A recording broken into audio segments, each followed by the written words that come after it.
65세 정년퇴직. 어떤 사람에게는 자유의 시작이지만 어떤 사람에게는 정체성의 상실이기도 하다. 지금까지 수십 년 동안 회사에서 엔지니어로 전문가로 살아왔는데 이제 더 이상 출근할 곳이 없다는 사실이 생각보다 무겁게 다가온다. 퇴직 후에는 어떤 삶을 살아야 할까? 남은 인생을 어떻게 의미 있게 보낼 수 있을까? 전문가로서 조언하자면 퇴직 후 삶의 질을 결정하는 가장 중요한 요소는 어떻게 성장할 것인가이다. 은퇴했다고 해서 성장이 멈추는 것은 아니다. 오히려 새로운 기회를 찾고 새로운 배움을 시작하는 것이 행복한 노년을 만드는 핵심이다. 이제부터는 퇴직 후에도 성장할 수 있는 방법을 보다 구체적으로 이야기해 보겠다. 1. 퇴직 후에도 성장은 계속된다. 대부분의 사람들은 성장이라는 말을 하면 젊은 사람들에게 해당하는 이야기라고 생각한다. 그러나 성장에는 나이가 없다. 실제로 퇴직 후에도 자신을 발전시키고 새로운 영역을 개척한 사람들을 보면 그들의 공통점은 배움을 멈추지 않았다는 것이다. 예를 들어 70대에 들어서서도 프로그래밍을 배우는 사람들이 있다. 그들은 단순히 돈을 벌기 위해서가 아니라 새로운 지적 자극을 통해 활력을 얻는다. 또 어떤 사람들은 완전히 새로운 분야에 도전하여 인생의 두 번째 커리어를 시작한다. 퇴직 후에도 성장이 가능하다는 것을 받아들이는 순간 우리는 더 이상 나이 때문에 기회를 포기하지 않게 된다. 그렇다면 구체적으로 어떻게 성장할 수 있을까? 2. 새로운 목표를 설정하라. 퇴직 후 가장 어려운 점은 하루를 어떻게 살아야 할지 모르겠다는 것이다. 회사에서 근무할 때는 일정이 정해져 있었고 목표도 있었다. 하지만 퇴직과 동시에 하루 종일 자유시간이 주어지면 오히려 불안해진다. 이럴 때 필요한 것이 바로 새로운 목표 설정이다. 목표 설정의 방법. 과거의 경험을 살려볼 것. 퇴직 후 완전히 새로운 일을 찾기보다 기존의 경험과 연결될 수 있는 일을 찾는 것이 효과적이다. 예를 들어 엔지니어 출신이라면 기술 자문, 멘토링, 교육 등으로 방향을 잡을 수 있다. 새로운 분야에 도전해 볼 것.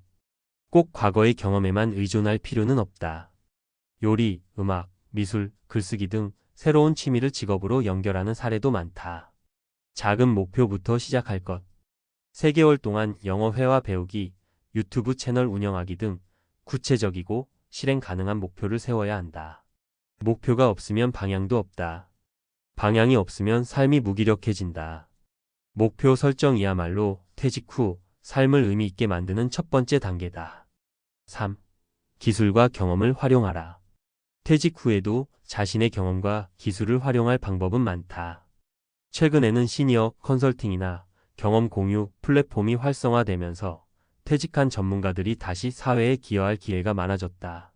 경험을 활용하는 방법. 멘토링 앤드 강의. 기술 분야의 후배들에게 멘토링을 제공하거나 전문성을 살려 온라인 강의를 개설하는 것도 좋은 방법이다. 예를 들어 전직 개발자가 IT 교육 플랫폼에서 강의를 진행하는 사례가 많다. 자문 앤드 컨설팅. 엔지니어 출신이라면 스타트업을 대상으로 기술 자문을 할 수도 있다. 자신이 과거에 경험한 프로젝트, 시행착오를 공유하는 것만으로도 큰 가치를 제공할 수 있다. 프리랜서 앤드 프로젝트 참여. 최근에는 12개월 단위의 단기 프로젝트를 수행할 수 있는 플랫폼도 많아졌다. 직접 회사를 운영하지 않더라도 특정 기업의 기술 고문 역할을 맡을 수도 있다. 퇴직 후에도 여전히 사회에서 당신을 필요로 한다는 것을 기억하자. 다만 기회를 찾기 위해서는 내가 어떤 방식으로 기여할 수 있는가를 먼저 고민해야 한다. 4. 경제적 자립을 고려하라.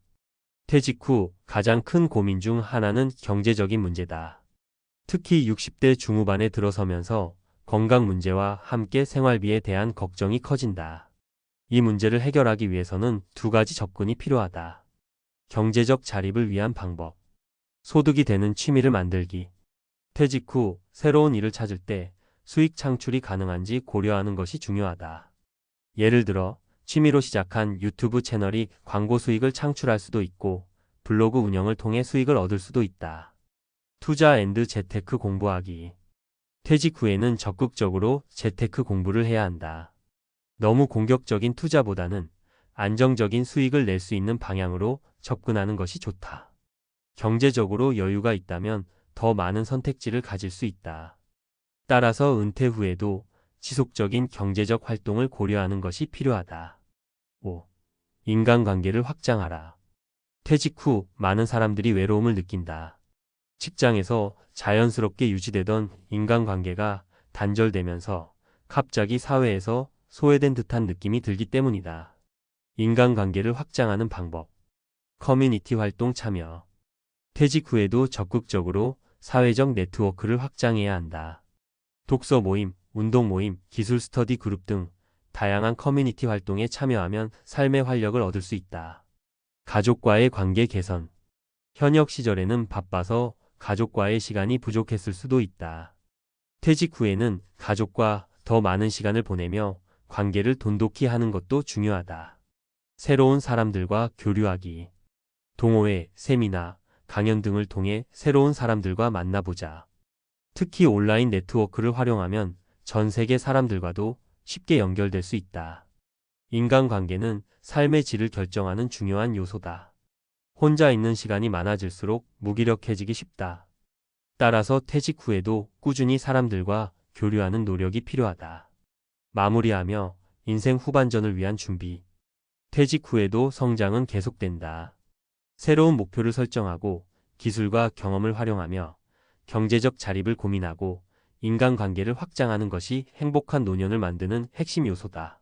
가장 중요한 것은 퇴직 후에도 여전히 우리는 가치 있는 존재라는 사실을 깨닫는 것이다. 이제는 회사가 아닌 내가 원하는 삶을 살 차례다. 당신의 두 번째 인생 아직 늦지 않았다. 지금 다시 시작하자.